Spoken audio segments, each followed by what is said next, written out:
Dear students, welcome to my video lecture. आज हम वोकेरिया या वाउचेरिया की स्ट्रक्चर और रिप्रोडक्शन के बारे में डिटेल स्टडी करेंगे। तो सबसे पहले हम इसकी स्ट्रक्चर को जानते हैं। Vaucheria has a sparingly branched acellular, sinusoइडिक एंड साइफोनीशियस थैलस। यानी वाउचेरिया एक शाखित यानी कम शाखित एसेलुलर अकोशिकी, सिनोसाइटिक संकोशिकी और नलीनुमा थैलस होता है। Septa are formed at the time of reproduction. यदि इसमें सेप्टा का फॉर्मेशन होता है तो वो केवल रिप्रोडक्शन के समय ही होंगे। Since there is no septa, a well developed siphon like central vacuole run throughout the length of the thallus except behind the growing tip.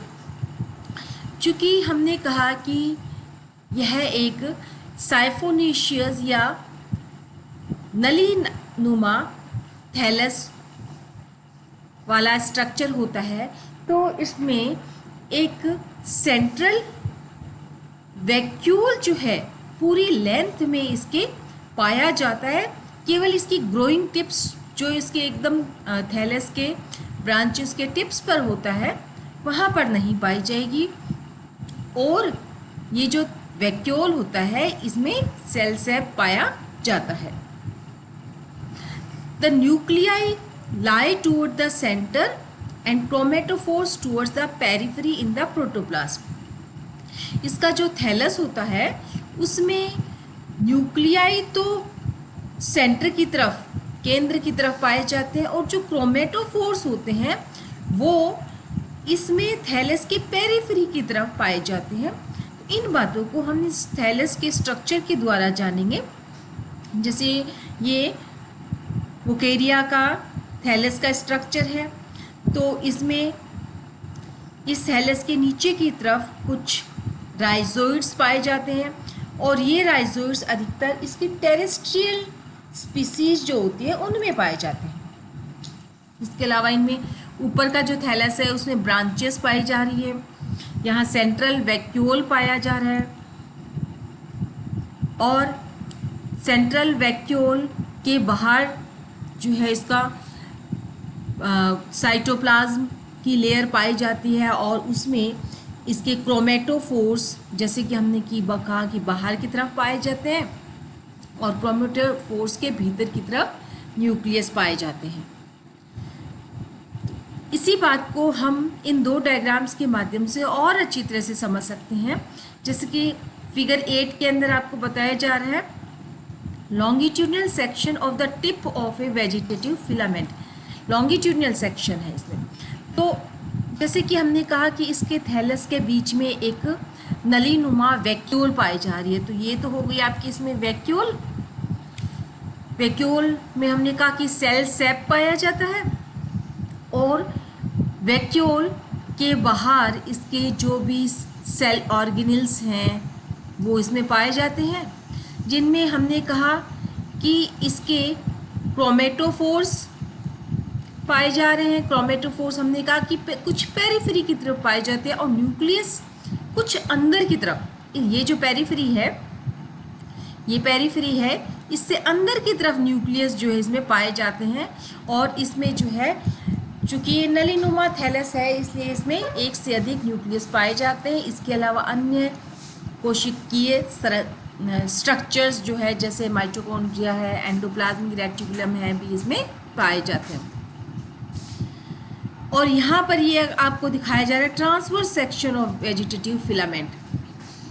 Transverse section में आप इसमें क्लियरली देख सकते हैं कि इसके न्यूक्लियाई तो इसमें भीतर की तरफ पाए जा रहे हैं, और इसको क्रोमोफोर जो कि इसमें डिस्कॉइड होते हैं, डिस्कॉइड डिस्क लाइक क्रोमेटोफोर्स होते हैं, वो इसमें इसकी पेरिफेरी की तरफ पाए जाते हैं, परिधि की तरफ। और बीच में आपने कहा ये सेंट्रल वैक्यूल पाया जाता है और साइटोप्लाज्म तो इसमें पाया ही जाता है। नेक्स्ट स्लाइड में हम देखते हैं इसमें रिप्रोडक्शन। तो यहाँ इसमें दो प्रकार से रिप्रोडक्शन होगा, एसेक्सुअल रिप्रोडक्शन और सेक्सुअल रिप्रोडक्शन। पहले हम इसके एसेक्सुअल रिप्रोडक्शन के बारे में जानेंगे। वाउचेरिया में एसेक्सुअल रिप्रोडक्शन भी कई तरीके से होता है, जैसे जूस्पोर के माध्यम से, एप्लेनोस्पोर्स के माध्यम से और एकाइनिड के माध्यम से।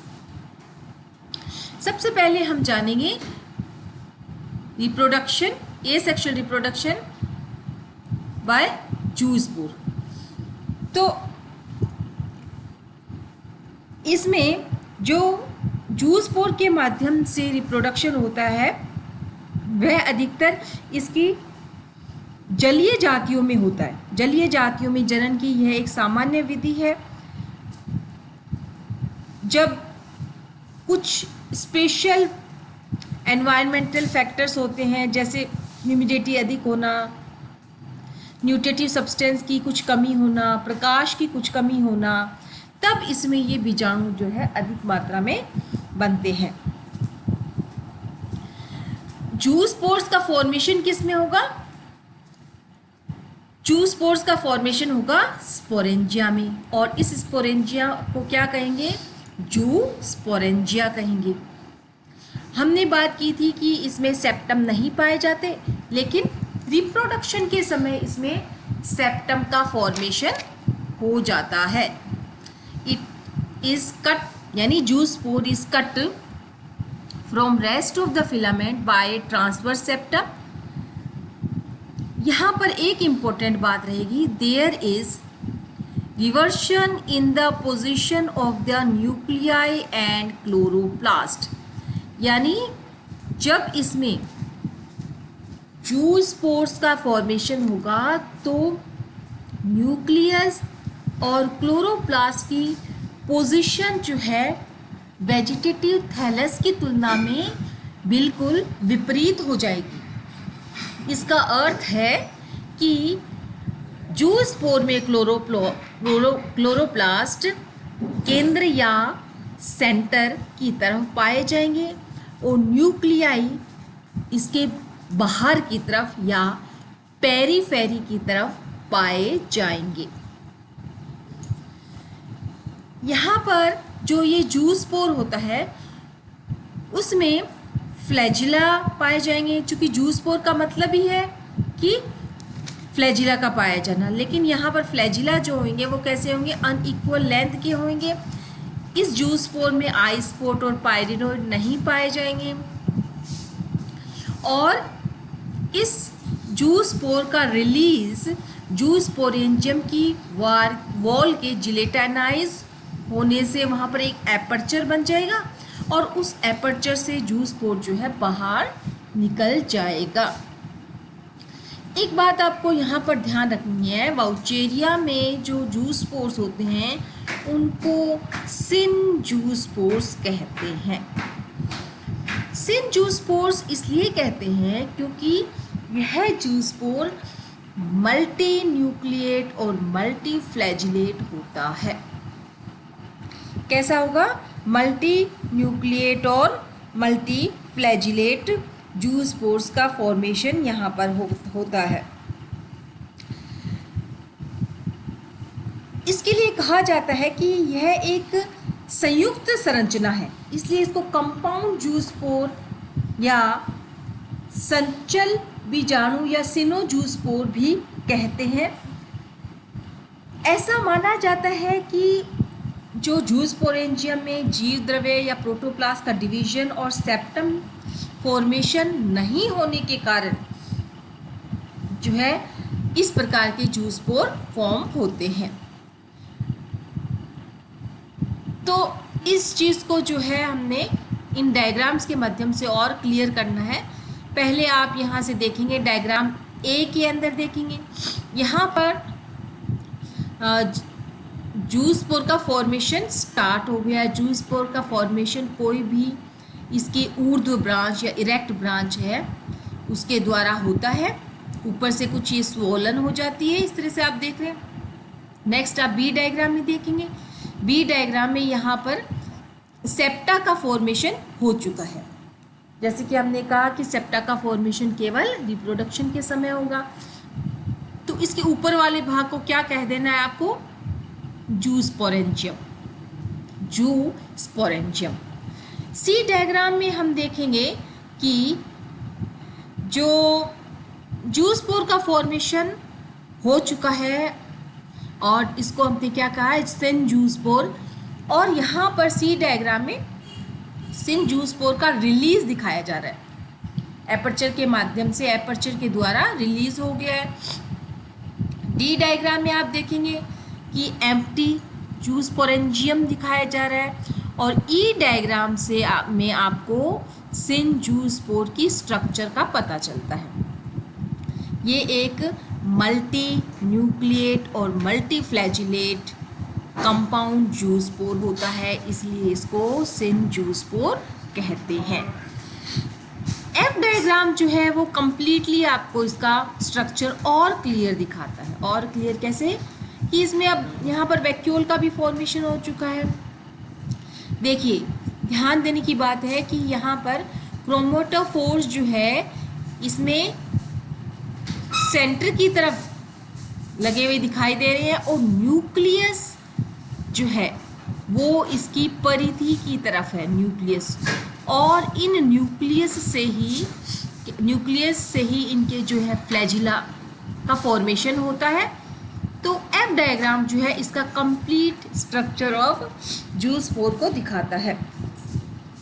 तो जूस्पोर कैसा होता है? एक स्ट्रक्चर इसकी बड़ा multi flagellate, multi nucleate, green और ओवल शेप्ड होता है। इसके सेंटर में एक बड़ी सेंट्रल वैक्यूल पाई जाती है और जिसके चारों ओर साइटोप्लाज्म और क्रोमेटोफोर्स होते हैं। और इसका जो न्यूक्लियस है या केंद्रक से दो फ्लैजिला जो है समान लंबाई की या कुछ इनको जो है असमान लंबाई की भी बताते हैं पाई जाती है। तो जूस्पोर का रिलीज हो जाएगा और जर्मिनेशन से पहले क्या होगा कि जूस्पोर्स जो है वो डीफ्लैजिलेट हो जाएंगे, यानी ये अपने फ्लैजिला को अपनयित कर देंगे। और फ्लैजिला के अपनयित हो जाने से ये कैसे हो जाएंगे? नॉन मोटाइल हो जाएंगे। डीफ्लैजिलेशन के बाद में क्या होगा? स्थिति पुनः विपरीत हो जाएगी। किसकी स्थिति विपरीत हो जाएगी? क्रोमेटोफोर्स और न्यूक्लियस की। क्रोमेटोफोर्स किधर आ जाएंगे? बाहर की तरफ। Chromatophores moves outwards and nuclei inwards. Okay, अब यहाँ पर जो है सून 1 और 2 tubular siphonaceous outgrowth come out. In terrestrial species, one of the outgrowth attaches itself to the substratum and functions as a holdfast, whereas the other form tubular green erect branched system. इसको हम इसमें जो है यानी अब germination के समय इसमें दो ब्रांचेस साइफोनेशियस ब्रांचेस निकलेगी, जो नीचे की तरफ निकलेगी उससे तो इसके होल्ड फास्ट बन जाएगा और जो ऊपर की तरफ निकलेगी उसमें इसमें ब्रांच सिस्टम बन जाएगा। नेक्स्ट इसमें एसेक्सुअल रिप्रोडक्शन एप्लेनोस्पोर्स के माध्यम से होता है। एप्लेनोस्पोर्स अधिकतर इसकी स्थलीय जातियों में या टेरेस्ट्रियल स्पीसीज में बनती है।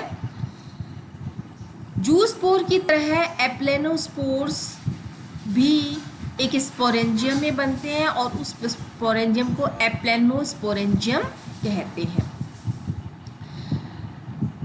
एप्लेनोस्पोर्स में the protoplast of the sporangium metamorphosis into a single multinucleate aplanospore, यानी एप्लेनोस्पोरेंजियम में भी केवल एक ही एप्लेनोस्पोर बनेगा। जैसे जूस्पोरेंजियम में केवल एक जूस्पोर बना था, वैसे ही एप्लेनोस्पोरेंजियम में भी एक ही एप्लेनोस्पोर बनेगा। इसमें भी लिबरेशन इसका जो है स्पोरेंजियम की जो वॉल है उसके रप्चर होने से होगा। और ये जो एप्लेनोस्पोर्स होते हैं ये नॉन मोटाइल होते हैं। प्रत्येक जो एप्लेनोस्पोर है नॉन मोटाइल मल्टीन्यूक्लिएट स्पोर होता है और एप्लेनोस्पोरेंजियम से बाहर निकलकर ये एक नए थैलस का निर्माण करते हैं। Sometime the protoplast of the Aplanosporangium divide into a number of spores। कई बार एप्लेनोस्पोरेंजियम का प्रोटोप्लास्ट जो है बहुत सारे स्पोर्स में डिवाइड हो जाता है और इन स्पोर्स को अब क्या कहते हैं, माइक्रो एप्लेनोस्पोर्स कहते हैं। और प्रत्येक माइक्रो एप्लेनोस्पोर जो है जर्मिनेट होकर नया थैलस बनाएंगे। इस बात को हम इन डायग्राम्स के माध्यम से समझेंगे। ए डायग्राम जो है उसमें एप्लेनोस्पोर का फॉर्मेशन स्टार्ट हुआ है। स्टार्ट का मतलब है कि यहाँ आप देख रहे हैं कि यहाँ पर एक सेप्टम बन चुका है। बी डायग्राम में आप देखेंगे एप्लेनोस्पोर जो है इसके स्पोरेंजियम से कुछ सिकुड़कर बाहर की तरफ निकलने को तैयार हो रहा है। सी डायग्राम में इसका फॉर्मेशन कंप्लीट हो चुका है। एप्लेनोस्पोर में आप क्या देख रहे हैं, इसमें फ्लैजिला नहीं पाए जा रहे। डी डायग्राम में एप्लेनोस्पोर जो है बाहर की तरफ रिलीज हो गया है और इसका जर्मिनेशन स्टार्ट हो गया है।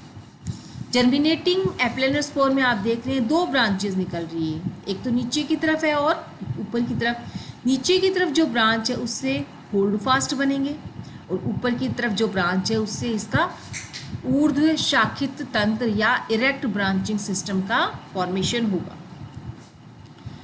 तीसरा एसेक्सुअल रिप्रोडक्शन का तरीका होता है एकाइनेट फॉर्मेशन। ये एक इम्पोर्टेंट स्टेज है। इसमें से आपके कई बार प्रश्न भी पूछे जाते हैं। प्रश्न इसमें क्या होता है कि एकाइनेट का फॉर्मेशन जो है को गोंग्रोसीरा स्टेज भी कहते हैं। तो सबसे पहले हम जानेंगे एकाइनेट कब बनेंगे। In some terrestrial and aquatic species content of their filament divide into small segment by thick gelatinous wall when subjected to unfavourable condition. यानी कुछ टेरेस्ट्रियल और एक्वेटिक स्पीसीज में जो वाउचेरिया की जो फिलामेंट है वो कुछ छोटे सेगमेंट में डिवाइड हो जाते हैं बीच में वॉल बनने से, और ये एकाइनेट का फॉर्मेशन अनफेवरेबल कंडीशंस में होता है। इस स्थिति में इसका थैलस एक दूसरे जीनस की तरह दिखता है। कौन सा जीनस? गोंग्रोसीरा जीनस इसका जो होता है उसकी तरह से दिख रहा है, इसलिए इस स्टेज को गोंग्रोसीरा स्टेज भी कहते हैं। और इस स्टेज के कारण इस पॉइंट से यहाँ पर इसमें प्रश्न भी पूछे जाते हैं। तो पहले आप इसमें देखिए वाउचेरिया ए डायग्राम जो है उसमें एकाइनेट का फॉर्मेशन दिखा रहा है। देखिए बीच में इसमें वॉल बन गई है, पूरा फिलामेंट जो है कुछ भागों में टुकड़ों में टूट गया, फॉर्म हो गया। बी डायग्राम जो है ये एक जर्मिनेशन ऑफ एन एकाइनेट दिखा रहा है, यानी ये एकाइनेट जो है बाहर की तरफ रिलीज होकर किस तरह से अपनी वॉल को तोड़कर इसमें जो है नया थैलस बाहर की तरफ बनता है। सी डायग्राम जो है a cyst with a pore on the lateral wall दिखा रहा है, और डी जो है अमीबॉइड सिस्ट इसमें दिखाई दे रहे हैं।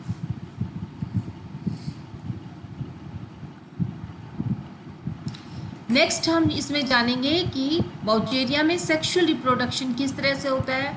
तो सेक्सुअल रिप्रोडक्शन ऊगैमस प्रकार का होता है।